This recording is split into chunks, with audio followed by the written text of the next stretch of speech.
Hello, everyone. If you are looking to find ways for your small business to effectively accelerate business growth, you are in the right place. Today, I am chatting with fractional CMO and marketing strategist Tobias Roediger, and we're going to be talking about the ways you can leverage your content to achieve your business goals.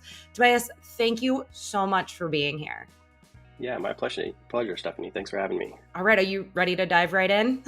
Yep, let's do it. Okay, so before we talk about like content specifics, if I was a small business owner, can you explain to me why it's important to focus marketing efforts in both digital and traditional spaces? Yeah, absolutely. I think, everyone wants to be digital, digital, digital, but the reality is that there is still some benefit to playing in the traditional space. In some ways, not as many people are playing there now, so it's a more open space, right? So it's easier to be seen in kind of those spaces. And digital is very crowded, and while there are a lot of metrics around digital, it's not always easy to understand like what you're getting from those metrics and if you're actually getting actionable items out of them. So I think it's important to always maintain kind of an equal hand, diversify your media strategy, if you will, into both. You talked about metrics there. Is there a way to determine which outlet is most influential when you're looking at, the online stuff versus the offline? Yeah, I think this is one of the places where, when I talk with small business owners, this is the thing that they always get a hold up on. Like, well, I can't measure like a billboard. And that's true, right? Like you can't necessarily, measure where that traffic is coming from. But there are ways around that. And one of them is to kind of build into your lead pipeline questions about like, how did you find us? Or, make that part of your onboarding process once you actually get a customer in the door and ask follow-up questions. And as long as you make that part of your process, you can gather some additional information about that, which can influence it. It's not as maybe sexy as, seeing how many like thumbs up you got on Facebook this week, but in reality, like that can actually give you some maybe more actionable metrics on which one of those channels people are coming through. Yeah, and I know there's some like platforms that allow you to have like trackable phone numbers and stuff like that. But you're right. It's Absolutely. just because you have a bunch of likes on a post, that doesn't always equate sales. And that's what we're looking for. That's absolutely what we're looking for, right? Is, what is that actual ROI on that and not just what is a vanity metric. hmm Okay, so moving on from the different types of kind of avenues where you can put your content out there, I want to talk about owned media. This is something you say small businesses should always be prioritizing in their marketing strategies. So, can you explain what this is and how owned media channels can best be utilized? Yeah, absolutely. So owned media is anything like your blog, your website, podcasts, your email newsletter. These are channels that you fully own the distribution, the look, the feel, and most importantly, the audience for.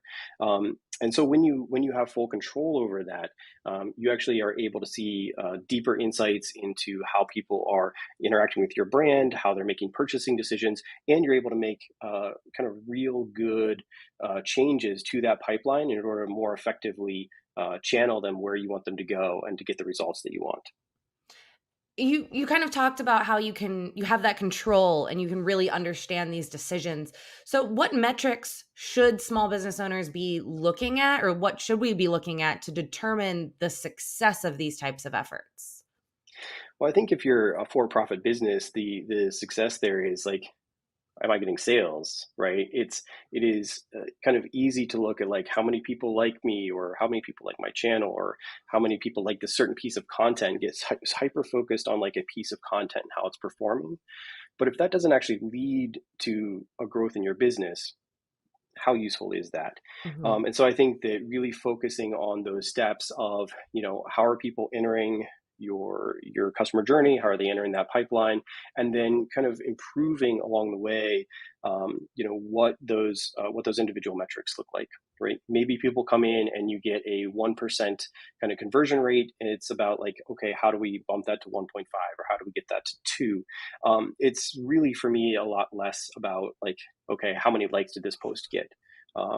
And so I think focusing in on really smart, kind of all caps smart OKRs about what people, what are those things along your pipeline that can move and be changed in order to get to increase sales and increase conversion rates, I think is the most important piece.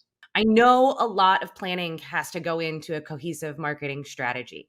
But would you agree that a big don't for small businesses would be to ignore or steer away from any kind of spontaneity when it comes to their marketing? Not necessarily. I think that it's that spontaneity has to follow brand strategy, right? And there may be opportunities that spring to life kind of, spontaneously or kind of out of the ether or something happens, but it has to be really thoughtful, and it has to be on brand. I think one of the most dangerous things where I would agree with that is, where someone suddenly realizes that today is National Whatever Day, and it's, oh, put out a post real quick, and it's kind of tone deaf. It's off brand. It doesn't really make a lot of sense, but there felt like there was this need to produce content in that sphere. But I think that maintaining a mindset of agility and being able to flow as things change is really beneficial. And it's actually one of the places where, small businesses shine, right? Because you don't have all the red tape and you don't have huge departments, and you can make decisions quickly and you can kind of move where you need to.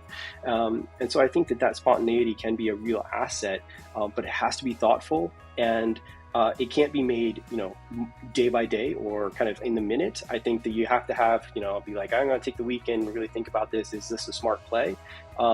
And that's when people don't do that, when they don't take that time to kind of vet and stew for a minute, that's where you can get into trouble. Okay. Last but not least, I want to ask you, what is one piece of advice you would have for small business owners that can help put them in the right frame of mind for success?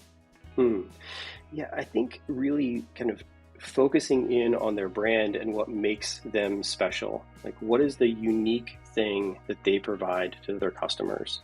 And don't forget that in the midst of all the noise and all the you should be in this place and you should be on this channel and you should, really think about what it is that connects you to your audience and what is the thing that got you excited about doing this in the first place. And I think that is the place that will rejuvenate you and kind of bring you back over and over to the real value that you bring, and really set you up for success. That is absolutely fantastic advice. I think everybody can deserve to hear that. Unfortunately, I think that's all the time that we have for today. I just want to say thank you so much for joining us. Well, thank you, Stephanie. I really appreciated it and enjoyed my time with you. Yeah, and if anybody wants more advice from Tobias, be sure to click the link below, and we will see you next time.